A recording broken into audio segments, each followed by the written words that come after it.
आदाब नाजरीन, आप देख रहे हैं INN न्यूज। मैं हूं शौकत अली सूफी। आइए नजर डालते हैं आज की कुछ अहम खबरों पर। वजीर आजम नरेंद्र मोदी ने आज नए साल 2021 पर मुल्क के शहरियों को मुबारकबाद दी और सबकी जिंदगी में बेहतर सेहत, खुशी और खुशहाली के लिए दुआ की। नए साल की मुबारकबाद देते हुए वजीर आजम मोदी ने ट्वीट किया, मुल्क के सभी लोगों को 2021 की दिली मुबारकबाद। यह साल सभी की जिंदगी में बेहतर सेहत, खुशी और खुशहाली लाए। ईश्वर से दुआ है कि उम्मीद और फलाह का जज्बा बरकरार रहे। सदर रामनाथ कोविंद ने मुल्क के बाशिंदों को नए साल की मुबारकबाद और नेक ख्वाहिशात पेश की। उन्होंने अपने पैगाम में कहा, नए बरस के मौके पर मुल्क और बैरून मुल्क में बसे तमाम हिंदुस्तानियों को मैं दिली मुबारकबाद और नेक ख्वाहिशात पेश करता हूं। वजीर आजम नरेंद्र मोदी ने जुमा को मरकजी लाइट हाउस प्रोजेक्ट के तहत राजकोट में बनाए जाने वाले EWS जुमरे के लोगों के लिए 1144 मकानात की तामीर का संग बुनियाद रखा। गुजरात के वजीर आला विजय रूपानी प्रोग्राम में मेहमान खुसूसी के तौर पर राजकोट में मौजूद थे। LHP प्रोजेक्ट के तहत मरकजी हुकूमत 6 शहरों इंदौर, चेन्नई, रांची, अगरतला, लखनऊ और राजकोट में 1,000 से ज्यादा मकानात की तामीर करेगी।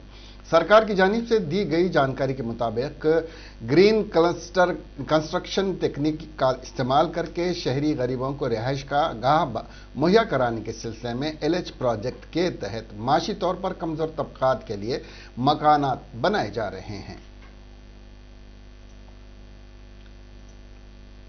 बहुत बहुत धन्यवाद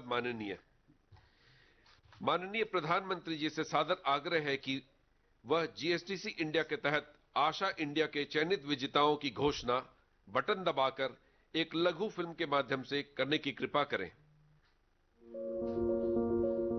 GHTC इंडिया के एक घटक आशा इंडिया के अंतर्गत देश की युवा मेधा, इनोवेटर्स, स्टार्टअप्स, शोधकर्ताओं और उद्यमियों को इनोवेटिव निर्माण सामग्रियों, प्रक्रियाओं, तकनीकों और समाधानों को बढ़ावा देने के लिए उन्हें इंक्यूबेशन और एक्सेलरेशन सपोर्ट से मार्केट रेडी किया जा रहा है, ताकि निकट भविष्य। प्रधानमंत्री जी से पुनः विनम्र निवेदन है कि वे प्रधानमंत्री आवास योजना शहरी। आप सभी को, सभी देशवासियों को 2021 की बहुत बहुत बहुत शुभकामनाएं, अनेक अनेक मंगल कामनाएं। आज नई ऊर्जा के साथ, नए संकल्पों के साथ और नए संकल्पों को सिद्ध करने के लिए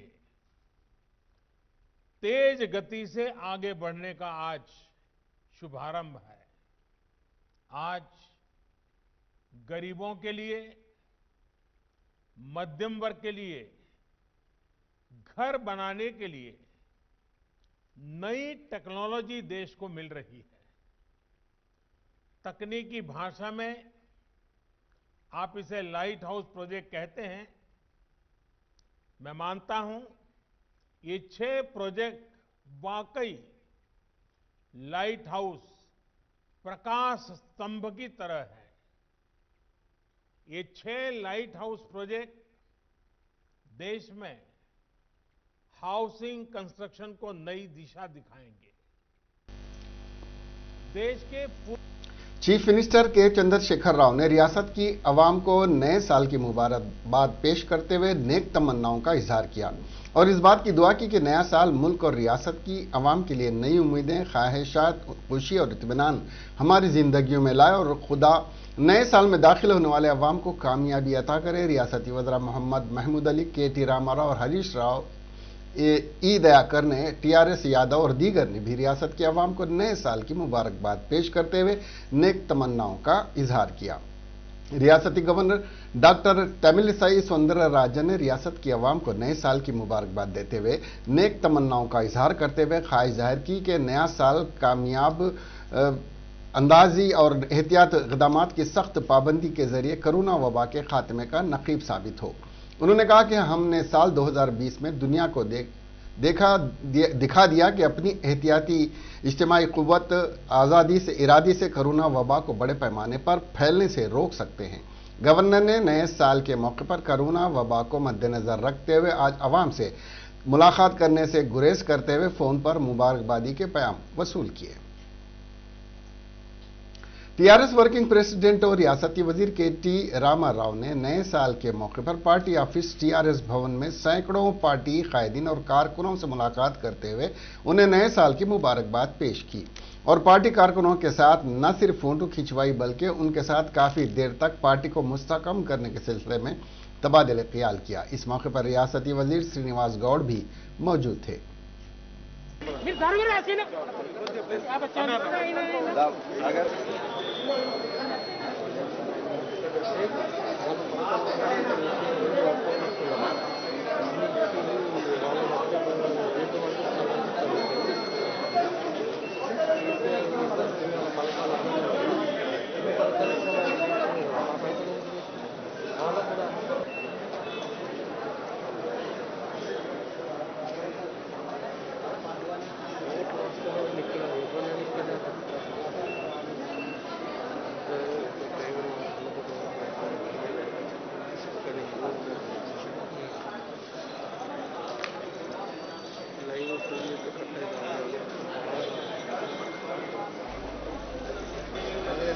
भारतीय जनता पार्टी ने रियासती गवर्नर डॉक्टर तमिलिसाई सौंदरराजन से अपील की है कि वो ग्रेटर हैदराबाद म्युनिसिपल कॉरपोरेशन की काउंसिल की तश्कील के लिए मदाखिलत करे। रियासती हुकूमत जीएचएमसी इंतखाबात के एक माह बाद भी अभी तक नोटिफिकेशन जारी न करते हुए बीजेपी के कारपोरेटर्स को खरीदने की नाकाम कोशिश कर रही है। राजभवन में बीजेपी के एक वफ्द ने सदर रियासती बीजेपी बंडी संजय एमपी की क़यादत में गवर्नर को एक याददाश्त पेश करते हुए बताया कि हुकूमत कानून की खिलाफ वर्जी करते हुए मुंतखबा कारपोरेटर्स को अवाम की खिदमत से रोक रही है और मेयर का भी इंतखाब न करते हुए जीएचएमसी की तमाम खिदमात को मफलूज करके रख दिया है। एन रामचंद्र ने कहा कि सदर रियासती बीजेपी और रुकन पार्लियामेंट बी संजय की क़यादत में एक वफ्द रियासती गवर्नर डॉक्टर टी सौंदरराजन से मुलाकात करते हुए उनके खिदमत में एक मेमोरेंडम हवाले किया।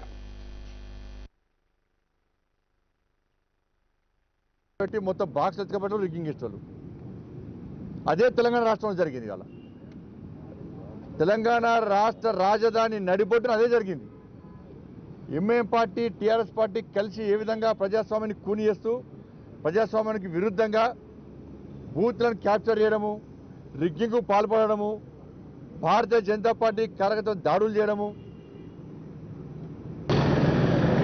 हमारे जो बल्दिया के चुनाव है जीएचएमसी के वो 1 दिसंबर को हो गए हैं और 4 दिसंबर को काउंटिंग के बाद रिजल्ट हो गया है। अभी 1 महीना हुआ रिजल्ट होने के बाद ये जो जीते हुए कॉर्पोरेटर का क्या रोल है, जो हार गए हैं वो भी कॉर्पोरेटर बनकर घूम रहे हैं, इनॉग्रेशन कर रहे हैं। तो इसीलिए जो कानून में जो है जीएचएमसी के जो लॉ में है जो कि इमीडिएटली इलेक्शंस होते ही उनका नाम जो है नोटिफाई करना चाहिए गेजेट में, उसके बाद मेयर का चुनाव होना चाहिए। अब मेयर का चुनाव भी नहीं हुआ है तो किसी पार्टी को भी मेजॉरिटी नहीं आया, इसीलिए ये देर कर ये लोग कॉर्पोरेटर्स जो जीते हुए खरीदने की कोशिश के लिए ये लोग देर कर रहे हैं। तो Bharatiya Janata party election commission से ये डिमांड करी है कि कानून के तहत इमीडिएटली जो है इनका नाम जो है नोटिफाई करना चाहिए, जो कॉर्पोरेटर जीते हैं उनको अपना काम करना चाहिए। लेकिन आज भी जो है हारे हुए कॉर्पोरेटर इनॉग्रेशन कर रहे हैं, हारे हुए कॉर्पोरेटर आज नारे फोड़ रहे हैं, ये कहाँ की जो मतलब न्याय है। तो इसीलिए हम जब इलेक्शन कमीशन इसके बारे में सदर नशीन तेलंगाना अखिलियती कमीशन मोहम्मद खमरुद्दीन ने कमीशन की 3 साला कारकर्दगी पर भरपूर एतमाद का इजहार करते हुए बताया कि तकरीबन 1,500 से ज्यादा पिटीशन पर कमीशन के अहकामात को रूबअमल लाते हुए रियासत की सरकारी मिशनरी ने हुकूमत पर अवाम के एतमाद को बहाल किया। सदर नशीन कमीशन मोहम्मद खमरुद्दीन ने INN से बात करते हुए कमीशन की 3 साला कारकर्दगी से वाकिफ करवाया।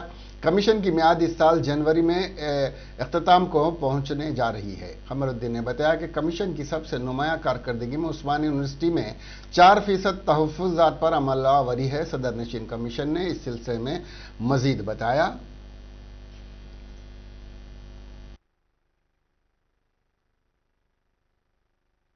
स्टैचुटरी बॉडी है, कॉन्स्टिट्यूशन पोस्ट है, किसी भी माइनॉरिटी को नाइंसाफी है तो कमीशन पे आ सकता है। जैसा कि मुस्लिम, क्रिश्चियन, पारसी, जैन, बुद्धिज़्म, ये लोग जो भी है हमारे पास आ सकते हैं। उनकी जो भी शिकायत है हम उनको फौरी हम गवर्नमेंट को या कंसर्न कलेक्टर को या पुलिस डिपार्टमेंट को जो पिटीशन रहता है उस नौयत के लिहाज से हमने उनको लेटर नोटिस दी जाती है।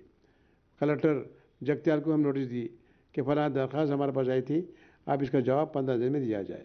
अब 15 दिन में नहीं आया तो फिर हम रिमांड डालेंगे, फिर उसके बाद और 8 दिन का 10 दिन का टाइम देंगे, उस पर नहीं आया तो हम समन जारी किया जाएगा कमीशन से कि हम पूरा रिकॉर्ड लेके हम हमें कमीशन पे हाजिर हो। तो लिहाजा हम जो भी दरख्वास्त आती है उसकी नौयत क्या है उसके ऊपर हम कलेक्टर, रेवेन्यू, पुलिस, गवर्नमेंट को जो भी हम एक लेटर के जरिए पहले भेजते हैं, उसके बाद सेकंड नोटिस, थर्ड समन। तो लिहाजा हम बहुत सारे लोग बुलाए हैं, यानी कि हमारे लेटर पे जवाब आ रहा है, उसके पास एक सिविल कोर्ट है कमीशन के दायरे में, as a equal to civil court, summoning any department any person बोल के हमारे पास एक्ट में एक्ट के तरह से काम करता है। खबरें साहब, जो आपका सिविल समन जब जारी करते हैं आप, तो इसका इम्पैक्ट क्या होता है? वो लोग जो है समन को एक्सेप्ट करते हुए रुजू होते हैं या उसको बहानों से डिनाई करते हैं? नहीं, रुजू होते हैं, नहीं तो उनकी तरफ से वकील आता है, उनकी तरफ से अगर डायरेक्ट हम कलेक्टर से जॉइंट कलेक्टर आते हैं या एडिशनल कलेक्टर DRO सब आते हैं, पर कोई ना भी आता है हमारे पास, रजिस्ट्रार को भेजा तो रजिस्ट्रार साहब भी आते हैं। जो भी पिटीशन की नौयत है उस लिहाज से हम अभी बोला ना में लेटर लिखते हैं, उस लिहाज से सब रजिस्ट्रार भी आता है, डिस्ट्रिक्ट रजिस्ट्रार भी आते हैं। अगर नहीं है कुछ उनको ज़रूरी कुछ मीटिंग वगैरह है कुछ है तो उनको लेटर लिखते हैं कि हमारे को टाइम दिया जाए, हम टाइम भी देते हैं उनको। अच्छा खबरें साहब, जो समन्स आप लोग जारी किए, ऐसा कोई केस था जिसमें जो समन बहुत इम्पोर्टेंट था? आंध्र प्रदेश में मंदिरों पर किए जाने वाले हमलों ने लोगों में तशवीश की लहर दौड़ा दी है। मंदिरों पर हो रहे मुसलसिल हमलों से मुकामी अफराद फिक्रमंद हैं। मशरकी गोदावरी जिले के अंतर्वेदी मंदिर के रथ को जलाए जाने के वाक़े को लोग अभी फरामोश भी नहीं कर पाए थे कि आज सुबह राजमंदिर के श्री रामनगर इलाके में एक और वाक़या पेश आया। विघ्नेश्वरा मंदिर के सुब्रमणी ईश्वर स्वामी की मूर्ति को नामालूम अफराद ने दोनों हाथ तोड़ दिए। मंदिर के पुजारी ने आज सुबह जब मंदिर का दरवाजा खोला तो उसने देखा कि मूर्ति के दोनों हाथ टूटे हुए हैं। पुजारी ने फौरी इसकी इत्तला पुलिस को दी। मौके पर पहुंचने वाले सेंट्रल जोन के DSP संतोष और सलकरन इंस्पेक्टर दुर्गा प्रसाद ने सूरत हाल का मुआयना किया। क्लूज टीम को भी वहां बुला लिया गया जिसने शवाहिद इकट्ठा किए। DSP संतोष ने कहा कि इस सिलसिले में एक मुकदमा दर्ज किया जाएगा और इसमें मुलविस अफराद को कड़ी से कड़ी सजा दिलाई जाएगी। विघ्नेश्वरा स्वामी मंदिर TDP के रियासती सदर के घर के करीब वाक़ है। इत्तला मिलने के बाद TDP कायदो मंदिर के ट्रस्टी गन्नी कृष्णा ने मंदिर पहुंचकर जायजा लिया और कहा कि हिंदू मंदिरों पर हमले मामूल बन चुके हैं। हिंदुस्तान की टेनिस स्टार सानिया मिर्जा ने साल 2020 के आखिरी दिन अपने ऑफिशियल इंस्टाग्राम पर कुछ तस्वीरों के साथ एक खास पोस्ट शेयर की है। अपनी इस पोस्ट में सानिया ने बताया कि साल 2020 कैसा रहा, क्या क्या किया और इस साल ने उन्हें और पूरी दुनिया को क्या कुछ सिखाया। इस पोस्ट के साथ ही सानिया ने शौहर शोएब, बेटे इजहान, वालिद, बहन और मां के साथ तस्वीरें शेयर की हैं। सानिया मिर्जा ने गुज़िश्ता साल की कुछ तस्वीरों को शेयर करते हुए लिखा, बानी 2020 तुम बहुत मुश्किल रहे लेकिन हमें बहुत कुछ सिखाया भी।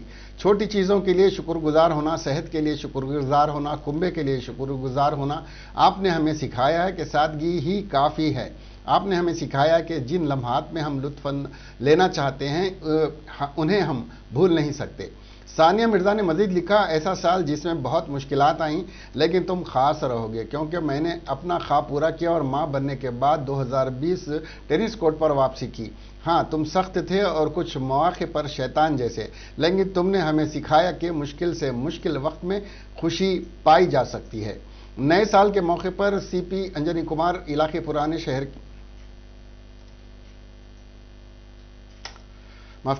नए साल के मौके पर CP अंजनी कुमार इलाके पुराने शहर के चार मीनार का दौरा करते हुए जायजा लिया। इस मौके पर अंजनी कुमार ने ट्रैफिक PS और चार मीनार पुलिस स्टेशन में additional CP traffic Anil Kumar, DCP south zone Gajrao Bhopal और दीगर पुलिस ओहदेदारों के साथ मिलकर नए साल का केक काटा और पुलिस ओहदेदारों को नए साल की मुबारकबाद पेश की।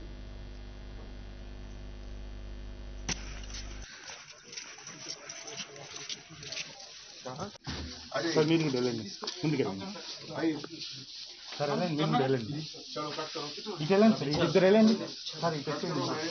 थोड़ा पीछे आ जाओ पूरन को आया था थोड़ा ले सकते हैं लेवल के लेंगे सर रंडी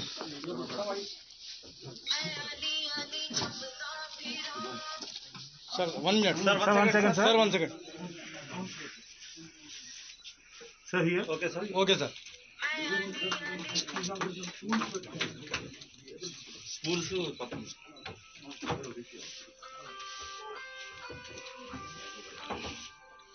बोला भाई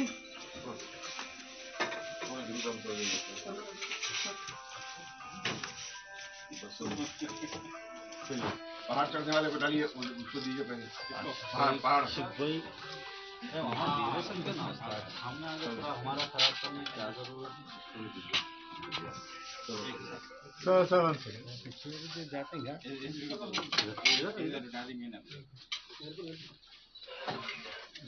ఎడ్యుకేషన్ లో అందరికీ నేను చాలా థ్యాంక్స్ చెప్తున్నాము అండ్ న్యూ ఇయర్ 2021 లో ఒక నూతన ఉత్సాహ ద్వారా పబ్లిక్ సర్వీస్ చేయాలి సిటిజన్ పోలీసింగ్ చేయాలి అండ్ అందరికీ नए साल के मौके पर सियासी नुमाइंदों और मुख्तलिफ तंजीमों के रहनुमाओं ने MLC के कविता की रिहाइशगाह पहुंचकर उनसे मुलाकात करते हुए नए साल की मुबारकबाद पेश की।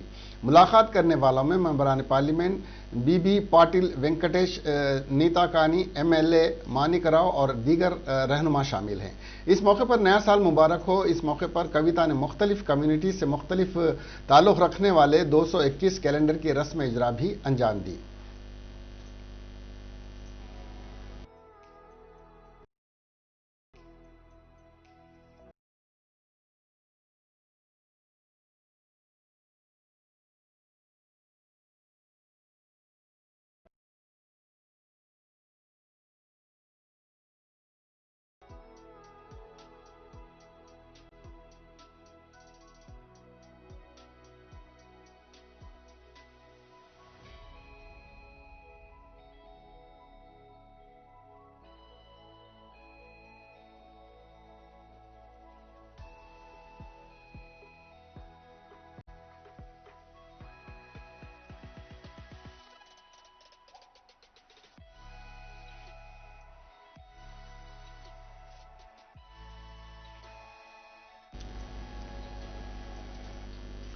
कांग्रेस रुकनी असेंबली कोमटराज गोपाल रेड्डी ने तिरुपति में दर्शन करने के बाद मीडिया से बात करते हुए इस बात का इशारा दिया कि मुस्तकबिल में वो बीजेपी में शमूलियत इख्तियार कर सकते हैं। उन्होंने बताया कि कबल अज वक्त कांग्रेस के कई अरकान असेंबली TRS में शमूलियत इख्तियार किए थे। इस वक्त मैंने ये कहा था कि रियासत में TRS की मुतबादल जमात बीजेपी होगी। आज ये बात सच साबित हो रही है। उन्होंने कहा कि वज़ीर आला के चंद्रशेखर राव को चाहिए कि वो अवामी मसाइल को हल करने पर तवज्जो दें। उनकी शमूलियत के बीजेपी में शमूलियत के बारे में कांग्रेस के लीडर मल्लू रवि ने जानने के बाद सख्त तनकीद की। కోమటిరెడ్డి రాజగోపాల్ రెడ్డి గారు తిరుపతిలో మాట్లాడుతూ వారు బీజేపీలో చేరతానని చేసినటువంటి ప్రకటనని నేను తీవ్రంగా ఖండిస్తున్నాను. రాజగోపాల్ రెడ్డి గారు కాంగ్రెస్ పార్టీ గుర్తు మీద పార్లమెంటు సభ్యుడిగా ఎన్నికయ్యారు. ఎమ్మెల్సీగా కాంగ్రెస్ పార్టీ మీద గెలిచారు. ఎమ్మెల్యేగా కాంగ్రెస్ పార్టీ గుర్తు మీదనే గెలిచారు. ఇప్పుడు ప్రజలు టీఆర్ఎస్ పార్టీతోని బీజేపీ పార్టీతోని అనేక ఇబ్బందులు పడుతున్న సందర్భంగా आंध्र प्रदेश कानून साज काउंसिल के रुकन सी रामाकृष्ण रेड्डी की कोरोना वायरस से मौत हो गई। वो कर्नूल के रुकन काउंसिल थे और वाईएस कांग्रेस के सीनियर लीडर थे। कोरोना वायरस से मुतासिर होने के बाद उन्हें 13 दिसंबर को अपोलो अस्पताल में दाखिल कराया गया था और आज 1 जनवरी को उनका इंतकाल हो गया। वेंटिलेटर पर उनका इलाज हो रहा था। बताया जाता है कि 5 दिसंबर को कोरोना की अलामत जाहिर हुई थी। इसके साथ ही वो कुछ दिन होम क्वारंटाइन में थे। बाद में सेहत मजीद खराब होने पर उन्हें हैदराबाद के अपोलो अस्पताल में दाखिल कराया गया था। उन्होंने तेलुगु देशम पार्टी से कांग्रेस पार्टी में शमूलियत इख्तियार की और गुज़िश्ता इंतखाबात से कबल YSR कांग्रेस में शामिल हुए थे। लिंगुजीगुड़ा बीजेपी के कारपोरेटर रमेश गौड़ा का जुमेरात को इंतकाल हो गया। वो चंद दिन कबल ही कोरोना से मुतासिर हो गए थे। इलाज के दौरान उन्होंने आज आखिरी सांस ली। हालिया जीएचएमसी इंतखाबात में बीजेपी के लिए इंतखाब लड़ने वाले रमेश गौड़ा लिंगुजीगुड़ा से कारपोरेटर मुंतखब हुए थे। एक हफ्ता कबल रमेश गौड़ को कोरोना वायरस मुस्बित आने पर अस्पताल में दाखिल कराया गया था, लेकिन डॉक्टरों की कोशिशें रायगा गईं और रमेश गौड़ फौत हो गए। गुज़िश्ता में रमेश गौड़ एलबी नगर के म्युनिसिपल चेयरमैन के तौर पर भी काम कर चुके हैं। कांग्रेस के सीनियर लीडर और साबिक रुकन पार्लियामेंट वी हनुमंत राव को फोन पर जान से मारने की धमकी देने वाले कांग्रेस कारकुन वरंगल से गिरफ्तार कर लिया गया, जिसकी शनाख्त कमल की हैसियत से हुई है। कमल ने कांग्रेस के रुकन पार्लियामेंट रेवंत रेड्डी की मोहब्बत में हनुमंत राव को फोन पर गाली गलौज करते हुए जान से मारने की धमकी दी थी। वाज़ेह है कि हनुमंत राव ने रेवंत रेड्डी को पीसीसी सदर बनाने की मुखालिफत करने पर उन पर कई इल्जामात आयद किए थे, जिसके जवाब में कमल ने हनुमंत राव को फोन पर धमकी दी थी। इस वाक़े के खिलाफ हनुमंत राव ने पुलिस में शिकायत की थी और डीजीपी महेंद्र रेड्डी से नुमाइंदगी की थी। Cyberabad police commissioner VC Sajjanar और उनके अफराद खानदान ने नए साल 2021 के मौके पर जनकपुरी कॉलोनी एबीएम प्लाजा में वाक़े आरकेएस मदर थ्रेसा फाउंडेशन के ओल्ड एज होम का दौरा करते हुए ज़ईफ ओ मुमर अफराद के साथ केक काटा और उन्हें नए साल की मुबारकबाद पेश की। इस मौके पर कमिश्नर पुलिस ने कहा कि नए साल के मौके पर अपने अहले खाना के साथ आरकेएस मदर थ्रेसा फाउंडेशन का दौरा करते हुए उन्हें खुशी महसूस हो रही है। वालिदैन का दर्जा सब रिश्तों में बालातर है। उन्होंने कहा कि वालिदैन को नजरअंदाज करना गलती है। उन्होंने कहा कि उनकी देखभाल करना बच्चों की जिम्मेदारी है। अगर वालिदैन खुश हैं तो वो उनकी बरकत से जिंदगी में कामयाबी हासिल कर सकते हैं। तेलुगु सिनेमा इंडस्ट्री के मशहूर और सीनियर अदाकार नरसिंह यादव का एक निजी अस्पताल में इलाज के दौरान जुमेरात को इंतकाल हो गया। वो 52 बरस के थे और उनके अहले खाना में बीवी चित्रा देव और एक बेटा है। नरसिंह यादव गुर्दे समेत कई दीगर बीमारियों से मुतासिर थे और एक निजी अस्पताल में इलाज के दौरान आज उनका इंतकाल हो गया। उपल पुलिस स्टेशन हुदूद में पेश आए सड़क हादसे में एक तेज रफ्तार लारी एनजीआर के करीब वाक़े एक मंदिर की दीवार से टकरा गई। इस हादसे में उस सिम से गुजरने वाले मोटरसाइकिल सवार हलाक हो गया, जबकि 4 दीगर अफराद जख्मी हो गए। इतला के बाद उपल के रुकने असेंबली सुभाष रेड्डी और मलकाजगिरी के एसीपी श्याम प्रसाद, उपल सीआई रंगास्वामी, ट्रैफिक सीआई ने मुकाम हादसा का दौरा करते हुए मुआयना किया और इस सिलसिले में एक मुकदमा दर्ज करते हुए तहकीकात में मसरूफ हैं। मौलूक 42 साल रामाचंद्र राव की हैसियत से उसकी शनाख्त की गई है।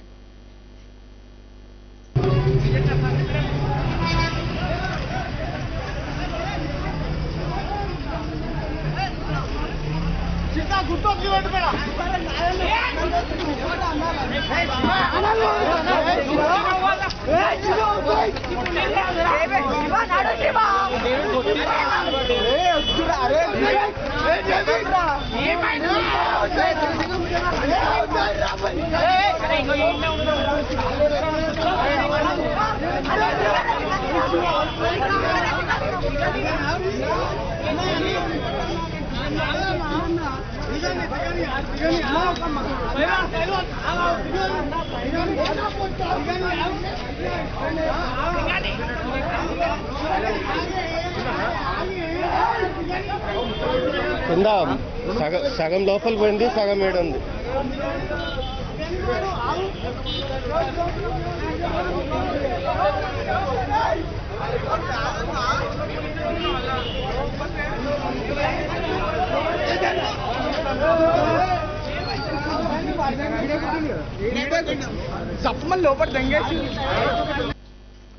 कोरलटाल के ईलापुरा रोड के पास 3 मासूम लड़कियां घर का रास्ता भटककर दूसरी जगह पहुंच गईं। मुकामी अफराद ने इन तीनों को पुलिस के हवाले कर दिया और पुलिस ने इन लड़कियों को पुलिस स्टेशन मुंतकिल कर दिया। सब इंस्पेक्टर राजा परमीला ने कोरलटाल के अवाम से ख्वाहिश की कि वो तीनों लड़कियों के वालिदैन तक इसकी इत्तला पहुंचाएं।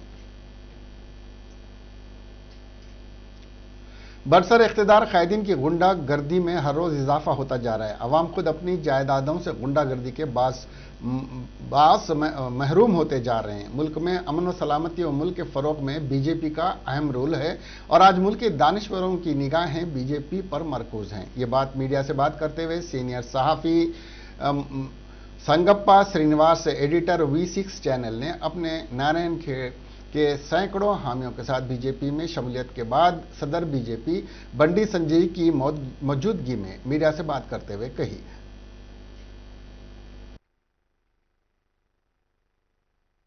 जर्नलिज्म में हूँ, मैं कई इश्यूज पे फाइट करा, मैं कई इश्यूज फोकस करा, जो प्रॉब्लम्स है वो प्रॉब्लम सॉल्व करने के लिए मेरे तरफ से जितना हुआ उतना कोशिश करा। मैं जैसे एरिया में आया हूँ ऐसा एरिया से आया हूँ। मैं पूरा कंप्लीट बैकवर्ड है, वहाँ पीने के लिए पानी भी नहीं है।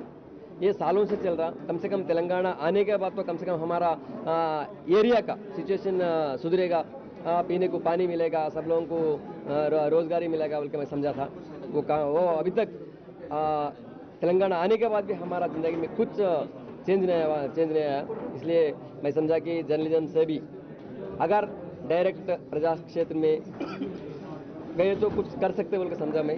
इसलिए मैं इससे पहले इतना करा, उससे और ज़्यादा पॉलिटिक्स में एंटर होने के बाद एज ए बीजेपी लीडर मैं कर सकता हूँ बोल के समझ के मैं पॉलिटिक्स में आ गया हूँ और पॉलिटिक्स में उतरा हूँ। स्पेशली पूरे जो राज्य में चल रहा वही हमारे नारायणखेड़ में भी चल रहा है। पूरे टीआरएस के लोगों ने, स्पेशली टीआरएस के एमएलए ने, उन लोगों का इतना दादागिरी चल रहा, इतना गुंडागिरी चल रहा कि एक रिपोर्टर खाली न्यूज़ लिखे तो रिपोर्टर का घर तोड़ दिए और डायरेक्ट एमएलए के डायरेक्शन से म्यूनसिपल लोगों ने पूरा घर तोड़ दिए। ऐसा क्यों बोले तो वैसे ही करते बोल के उन लोग फिर धमकी दे रहे। अगर आजकल कोई भी ऑयल मार्केटिंग कंपनियों ने नए साल के पहले ही दिन जुमा के रोज कमर्शियल गैस सिलेंडर सार्फिन को दचका दिया है, जिससे मुल्क के 4 बड़े मेट्रो में 19 किलो वाले गैस सिलेंडर्स की कीमत 1650 रुपये से बढ़कर 2250 रुपये हो गई है। ताहम एलपीजी के सब्सिडी वाले सिलेंडर्स की कीमत में कोई इजाफा नहीं किया गया है। इंडियन ऑयल के मुताबिक दिल्ली में आज से 19 किलो वजनी कमर्शियल इस्तेमाल वाला सिलेंडर 1332 रुपये से बढ़कर 1349 रुपये हो गया है। दिल्ली में 14.2 यानी 14 किलो 200 ग्राम सब्सिडी वाले एलपीजी सिलेंडर की कीमत 654 रुपये, इसकी कीमत कोलकाता में 720 रुपये 50 पैसे, मुंबई में 710 रुपये में और चेन्नई में 654 रुपये है। दिसंबर को सब्सिडी वाले एलपीजी 15 सिलेंडर 15 रुपये 50 पैसे का इजाफा किया गया था।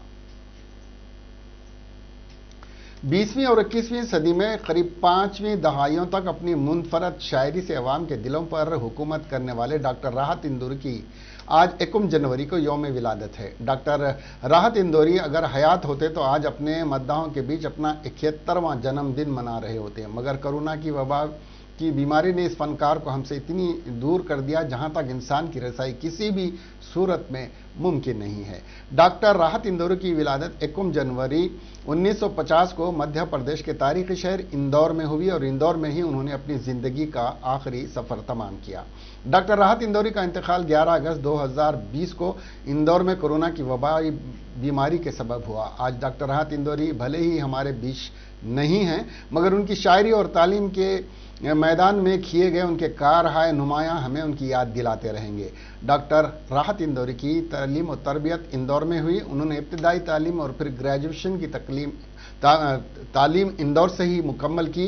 एमए की तालीम उन्होंने अवध से हासिल की और फिर पीएचडी की डिग्री उन्होंने भोपाल बरकतुल्लाह यूनिवर्सिटी से मुमताज़ अदीब प्रोफेसर आफाक अहमद की निगरानी में उर्दू मुशायरों की तहजीब रिवायत पर तहकीक में खाला लिखकर हासिल की।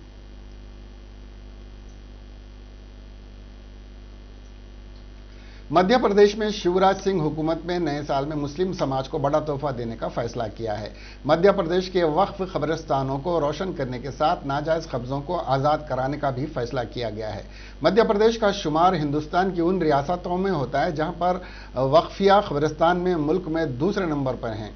15,000 से ज्यादा इमलाक होने के बावजूद जहां कंगाली का शिकार हैं, वहीं उनके बेशतर कब्रिस्तान खस्ता हाली का शिकार हैं। कब्रिस्तानों में लाइट का मुनासिब निजाम न होने से रात के वक्त होने वाली तदफीन में मुस्लिम समाज को मुश्किलात का सामना करना पड़ रहा है। मुस्लिम समाज की मुश्किलात को देखते हुए मध्य प्रदेश के वजीर आला शिवराज सिंह की हिदायत पर महकमे अक़लियती बहबूद ने खास मनसूबा तैयार किया है।